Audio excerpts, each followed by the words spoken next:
Les muscles du cou sont organisés en groupe antérieur du cou, en groupe latéral et en groupe postérieur. Ce sont les muscles de la nuque. Le groupe prévertébral est profond, on ne peut pas le voir sur cette maquette. Le groupe antérieur est constitué par 4 muscles, à savoir le muscle sterno-hyoïdien,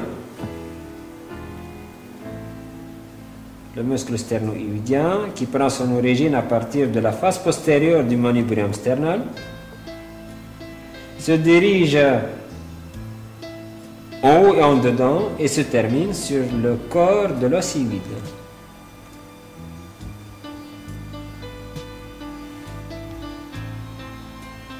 Le muscle homohyoïdien,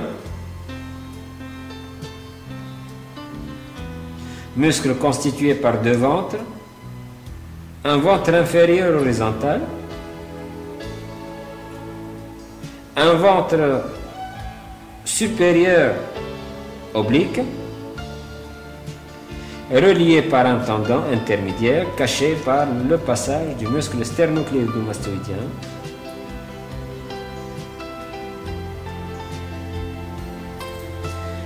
Le muscle sternothyroïdien,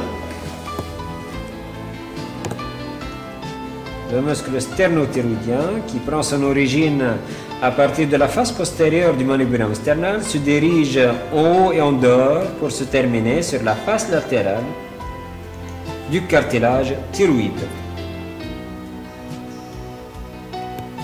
Et enfin pour ce groupe, le muscle thyroïdien, qui prend son origine à partir de la face latérale du cartilage thyroïde, se dirige vers le haut verticalement au bord inférieur de l'os hyoïde.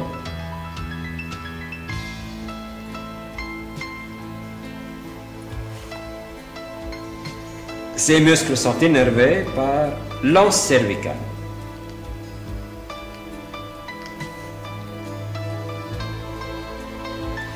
Le groupe latéral du cou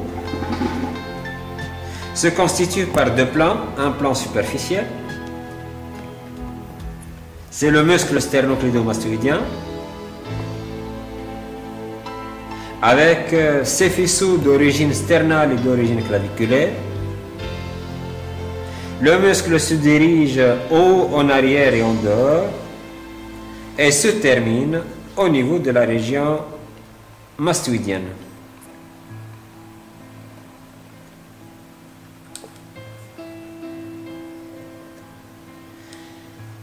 L'origine sternale se distingue de l'origine claviculaire par un triangle. C'est le triangle supraclaviculaire mineur, à travers lequel on peut accéder directement à la veine jugulaire interne. Et à ne pas confondre avec la fosse supraclaviculaire majeure,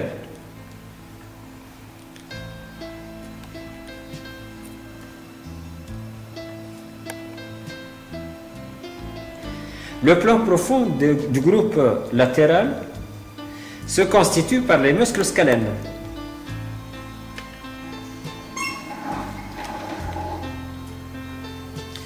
Le scalène antérieur, qui prend son origine à partir des tubercules antérieurs des processus transverses de la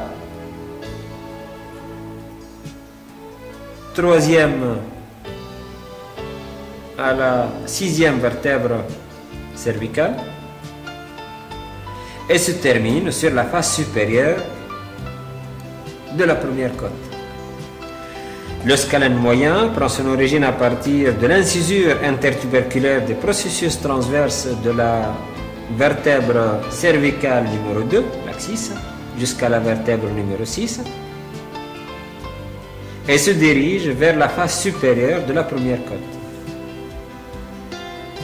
Le scalène postérieur prend son origine à partir des tubercules postérieurs des processus transverses de la 4e jusqu'à la 6e vertèbre cervicale et se dirige à la face latérale de la 2e côte. Le scalène antérieur et le scalène moyen délimitent un espace triangulaire à base inférieure. C'est le défilé des scalènes. Le scalène antérieur et le scalène moyen délimitent un espace triangulaire à base inférieure. C'est le défilé des scalènes, permettant le passage de l'artère subclavière et des rameaux secondaires du plexus brachial. Le scalène antérieur entre en rapport avec le nerf phrénique qui se dirige vers la coupole diaphragmatique correspondante. On remarque que la veine subclavière est extrascalénique. Le groupe postérieur, les muscles de la nuque, on distingue le muscle releveur de la scapula qui prend son origine à partir de l'angle supéromédial de la scapula et se termine sur les 4 premiers processus transverses de l'atlas, de l'axis, C3 et C4. Le splenius qui se termine sur le bord postérieur de la région mastoïdienne.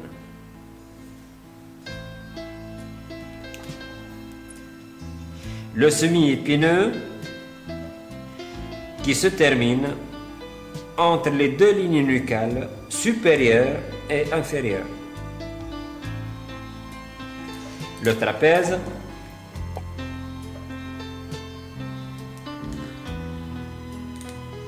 se constitue par 3 faisceaux. Un faisceau supérieur, oblique en bas et en dehors, un faisceau moyen horizontal et un faisceau inférieur oblique en haut et en dehors. Toutes les fibres convergent vers le moignon de l'épaule.